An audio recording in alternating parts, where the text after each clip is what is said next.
السلام عليكم ورحمة الله تعالى وبركاته. اليوم غادي ندير معكم واحد الدرس ديال النساء البدينات.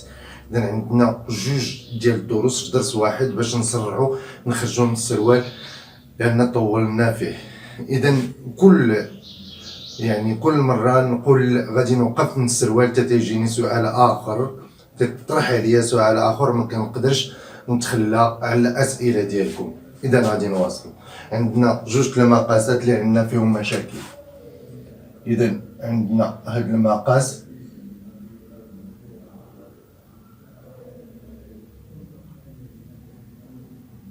لاحظوا معايا دورة الأرداف كبيرة، الحزام صغير. إذا مثلا الحزام فيه 80 سنتيم في المجموع، الأرداف 120 سنتيم. إذا عندنا الحزام صغير، دورة الخصر صغيرة، تور دو تاي، لي هونش كبار. ما قلتش أنا بتي هونش إكسيتيرا، مشيت ديريكت لا تاي ومشيت ديريكت للأرداف. الأرداف عندي فيهم 120 سنتيم، 120 و تور دو تاي 80 سنتيم. إذا هادي لا تاي الأولى اللي كنناقش. لا تاي الثانية هنايا لاحظتوا بأن الأرداف خارجين. باش نزيد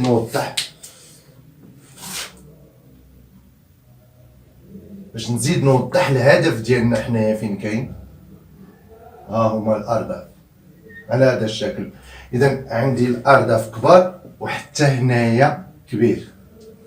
إذا أنا غادي نناقش هذا ما غاديش نناقشو حتى شي حلقة أخرى، لأن كل حاجة عندنا لا سيبل ديالها، الهدف ديالها. إذا عندنا لا طاي الثانية على هذا الشكل. لاحظوا معايا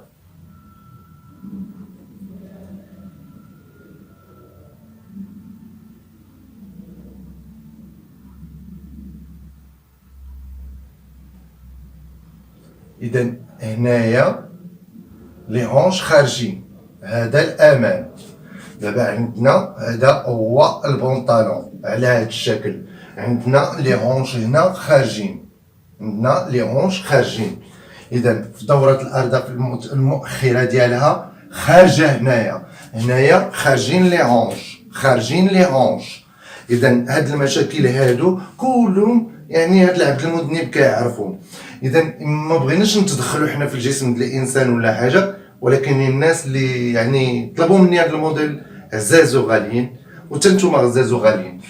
إذا عندي لي هونش هنايا خارجين، مؤخرة الأرداف خارجة. إذا عندي المشكل الأول 1 والمشكل الثاني 2. إذا عندي باردون مولف سنتيم على داكشي كتبت سنتيم. إذا عندنا الدرس رقم 1 ورقم 2 يجب الانتباه.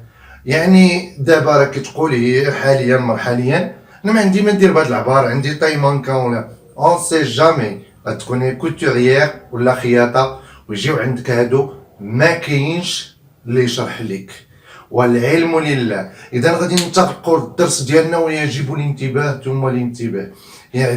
غادي ندخل في شي تفاصيل ديال مصمم الازياء، لا علاقه لها بالخياطه.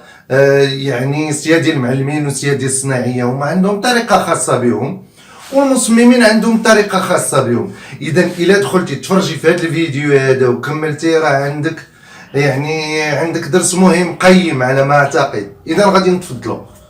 اول حاجه غادي نناقش معكم الخروج ديال لي هونش. اذا هذا الامام ديالنا، هذا الامام كذا على هذا الشكل، وهذا الخلف اللي هو بونتي. غادي نناقش معكم هذا الان، هذا النقش هذا. اذا شنو غادي تناقش معنا الاستاذ؟ لي هونش خارجين، هذا الامام. اذا هادي لا براغيت، هادو لي هونش باش تفهموا. اذا هذا الامام لي هونش اللي خارجين من هنا، هذا من بعد غادي نناقشوا مناقشه بعد هذا، ثم غادي نناقش هذا. إذا غادي نتوكلوا على الله، غادي نخليو واحد المسافه هنايا لان غادي يوقع لنا واحد لي كارطومون توسعه باش تواتينا هادي، باش نلقاو لي سباس فين غادي نلعبوا. هنا كنخرجوا سيرج ولا فورش دو دوفون ولا فورش دو دو. اذا نتراسي لي لين دو كونستركسيون اورينتاسيون بلا كري بعدا بريباريتهم. بسم الله.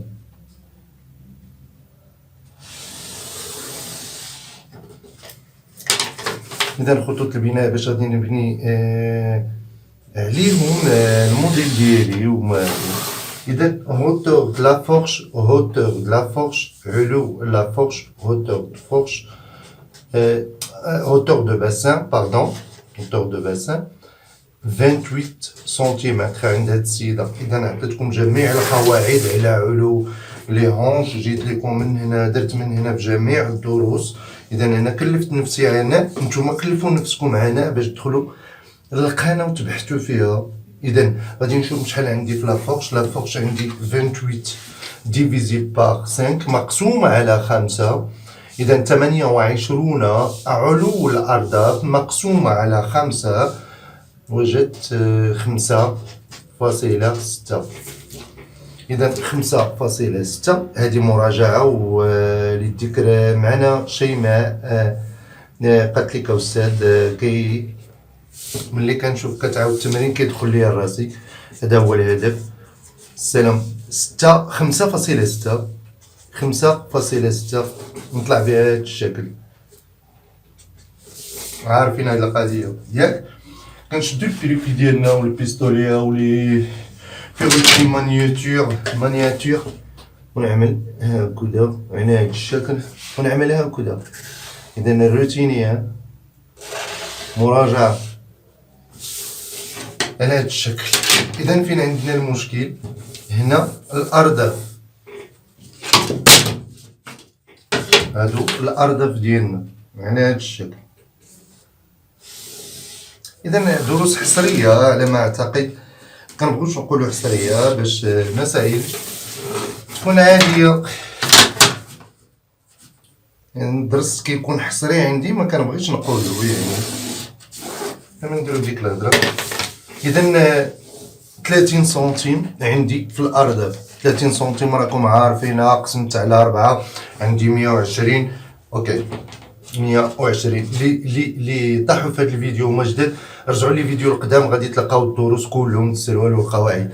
اذا ديفيزي باكات عطاتنا 30 سنتيمتر هي دورة الأرداف، الربع ديال دورة الأرداف لو 1/4 دو تور دو تاي. هنايا لا لين دو تاي باردون عندنا فيها 80 سنتيم مقسومة على 4 تساوي 20 سنتيمتر. إذا تور دو تاي لو 1/4 ديالها سافي دير 20 سنتيمتر. إذا 20 سنتيم غادي ناخدو 30 سنتيم ديال الأرداف ديال لي هونش، نقصو منها 20 سنتيم ديال تور دو تاي غادي تعطينا 10 سنتيم. كيف يتم توزيع هذه العشرة؟ كيف يتم توزيع هذا الرقم هنايا؟ عادي غادي ناخد 5 من هنا و5 من هنا لأن العملية مقصودة. إذا الأخت اللي كتسولني على اللاستيك ما لاستيك، أنا غادي ندير هذا بلاستيك يلا لأنه واسع وجميل. ها نتوما لاحظوا معايا شحال خديت من هنا، 5 سنتيمتر.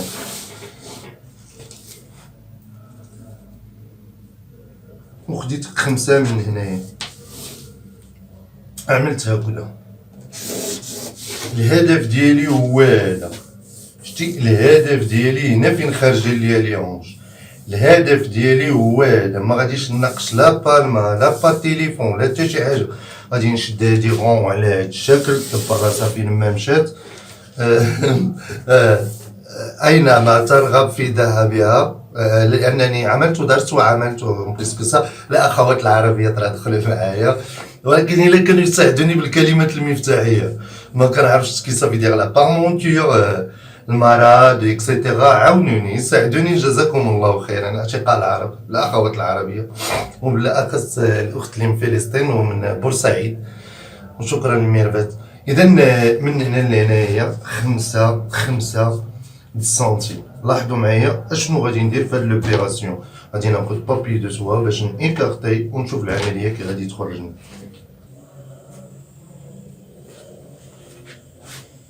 اذا وضعت الورق الزبده او الورق الشفاف على هذا الشكل.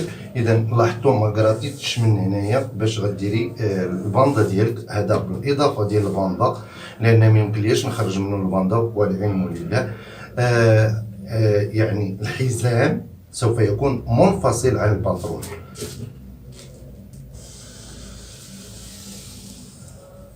ناخذ الموضوع ديالي على هذا الشكل.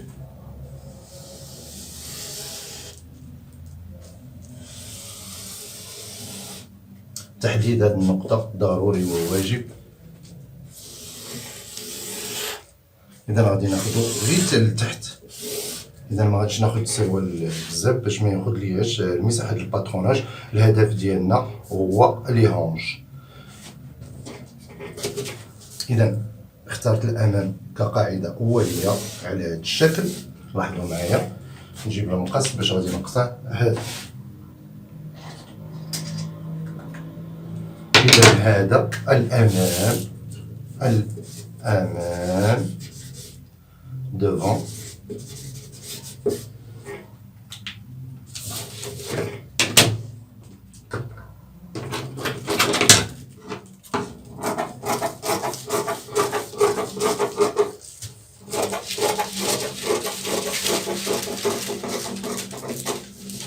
إذا هذا السروال غير قصرتو أنا باش يعني نشرح لي هونج. هدفي هو الأرداف، هدف وحيد في هذا البنطلون إلا الأرداف.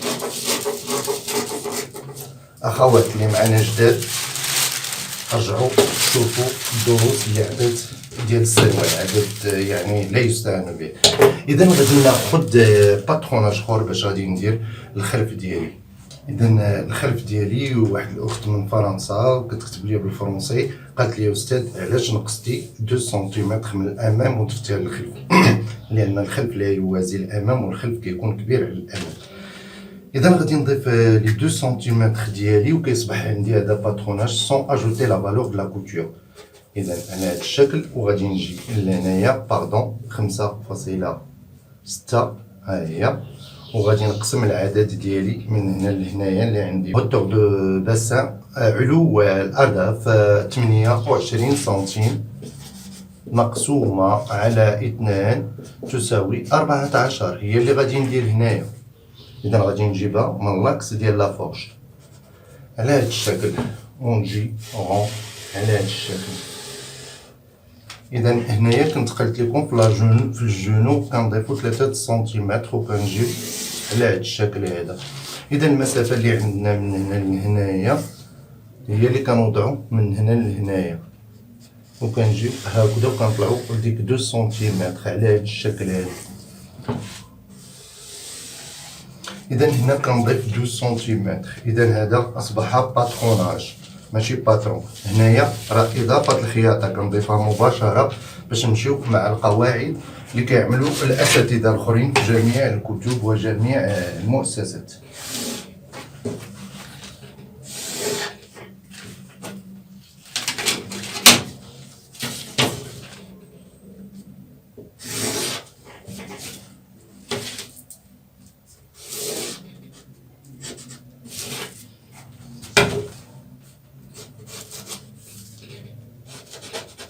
ضروري من هذا الخط.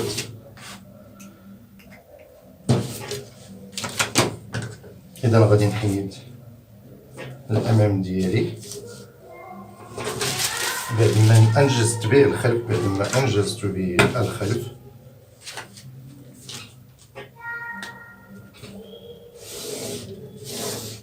أوكي. إذا هذا الخلف دو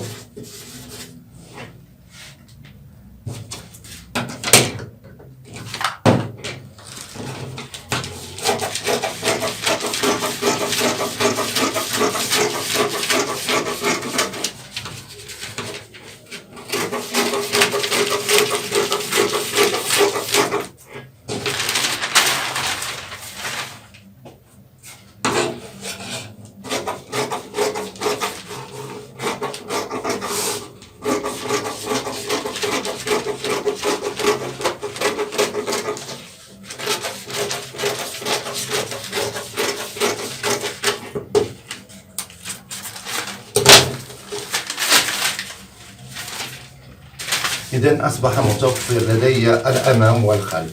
انظروا ماذا سوف أصنع بهما. إذا هذا الأمام، أخذت الأمام كم ناقصنا من هنا 5 سنتيمتر. اذا نقصنا من هنا قلنا نقصنا 5 سنتيمتر باش نديرو هاد لابانس العملاقه جيون.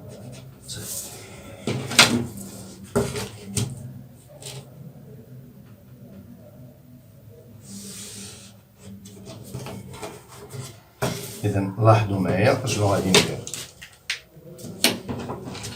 غادي نشق هاد الشقه هادي ديال لي كارطون من هذا الشكل، لأن بعض الأحيان أو في الأغلب يكون العمود الفقري فارغا، يعني كيكون هنايا لي هونج كبار والعمود الفقري غادي مزيان أو خاوي. لاحظوا معايا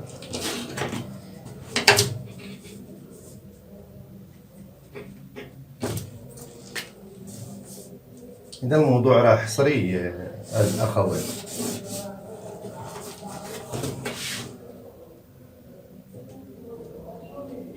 أصبحت لدينا لابانس هنا في الخلف عملاقة وجميلة ومريحة.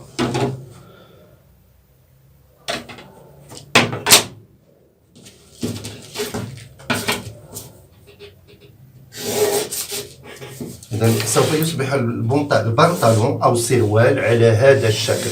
إذا هذا الأمام على هذا الشكل. المرجو ثم المرجو التمارين. نحي الباتروناج ديالي ودابا يمكن لك تفصلي مباشرة لو دوفون. لاحظوا معايا كيرجع السروال. يعني ملي نفكر في السراول يعني عدد لا نهاية له، يصلح كولون هايل يهبل. المرجو ثم المرجو التمارين.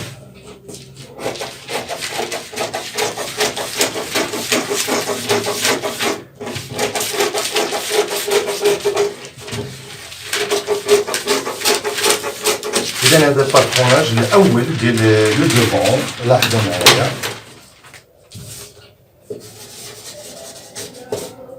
الأمام. إذا نحن في تحدي مستمر للسروال والأصدقاء الأساتذة الفرنسيين تاعي اللي كنشكرهم جزيل الشكر. إذا الآن جا الدور الخلف اللي غادي نناقشو تا هو. خدينا سيدي من هنا لهنايا 5 سنتيم زائد 2، هي شحال؟ هي 7 سنتيم زائد 2 ديال الخياطة اللي وضعت لكم. في الدرس الأول اللي بديت فيه هذا راه كنت وضعت 5 وعاد زدت ضفت 2 باش نديرو هاد التغيير هذا.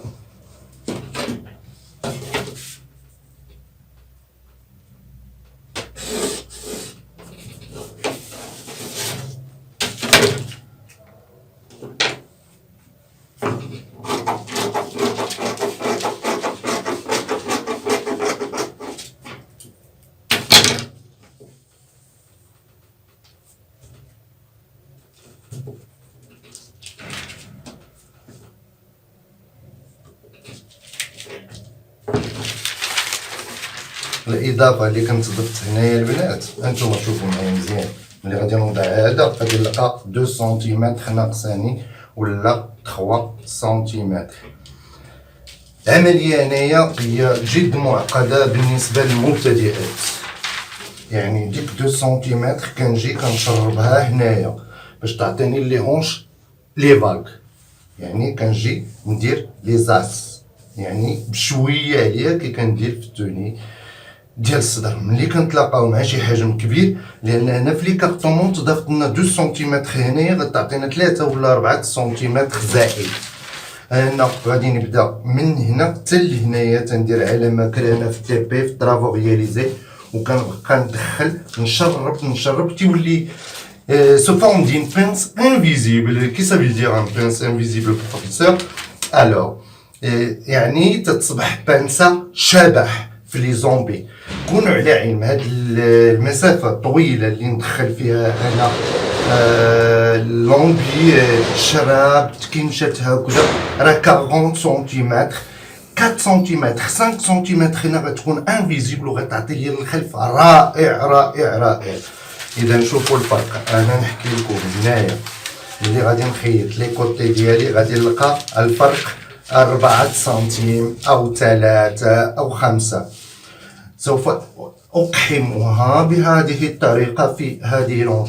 يعني كنستعمل جميع الأساليب باش نوصل لجميع الإخوة العرب، يعني والناس اللي ما يفهموش اللغة المغربية والدارجة المغربية. يعني هذا ضروري وواجب بالنسبة لي، وبالأخص في المواضيع الحصرية هذا حصري. إذا هاد لابانس ديالنا على هاد الشكل غادي نبدا ندخلها من هنايا بقوة باش يهرب ليا هاد لي هونش هادو باش يعطيوني جمالية. اليوم غادي نكتفي بهاد الحصة هادي، والجزء الثاني مورا هذا بإذن الله. إذا في جزء ثالث ديال واحد الحكاية أخرى غريبة ديال البونطالون. إذا بالنسبة لي أنا في القناة ديالي راه عندي مجموعة بحال قلتي في جروب فيرمي، يعني مجموعة مغلقة ما كيتزاد فيها ما كينقص فيها. إذا الأخوات ديروا هذا الموديل هذا، كاين مجموعة ديال فيديوهات، ولكني ما كاينش اللي يطرق لهذا الموضوع على ما اعتقد ما كنبغيش نقول انا اعوذ بالله من الشيطان الرجيم. ضف الخلف. اذا انتهينا من الخلف والامام. بالنسبه لي الخياطه راكم عارفينها الاخوات، لاحظتوا تقلبات فاعله عليها. كنا كنطلعوا هنا دابا طالع لان الخلف العمود الفقري فارغ، داير بحال ديال ايزابيل تايلر، خاوي عندها كتلبس الجينات اروع ما يكون. يعني خدمت به وهذه الفكره ماشي ديالي، يعني ديال الاساتذه الكبار، يعني خدمنا به رائع والله رائع. اذا هذا علاش استاذ قلتي لنا نديروا له الحزام، نضيفوا له الحزام، ما نخليوش غير هكذا ونطويوه هكذا، نعملوا له هكذا، لان فيه داكشي يقول لي الشكل هندسي مائل غادي يجيك يعني صعيب. والعلم لله. انا غير كنوجه نصيحه وصافي، يعني ولا نوفر نصيحتي عندي. اوكي. اذا البنات هذا هو الشكل. لمزيد من الشرح لان كيوجدوا الاخوات من المشرق اللغه ديالنا صعيبه. اذا البنات شوفوا هاليك ها هو الفرق ديال هذا.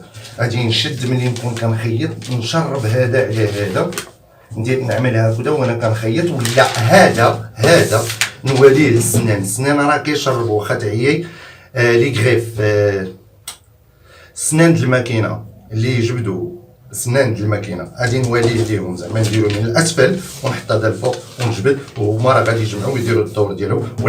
ولا تكوني كعملتي كرانه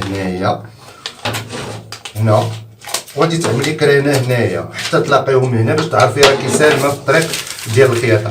اذا اتمنى ان يكون الشرح اليوم وافي وكافي اخوات واخوان. يا ربي يكون هذا الشرح هذا وافي وكافي، والله يجعله علينا صدقه في الميزان، وشكرا لكم جزيلا. الى اللقاء في الحلقه القادمه ان شاء الله، غادي نناقشوا الهونش ديال الخلف.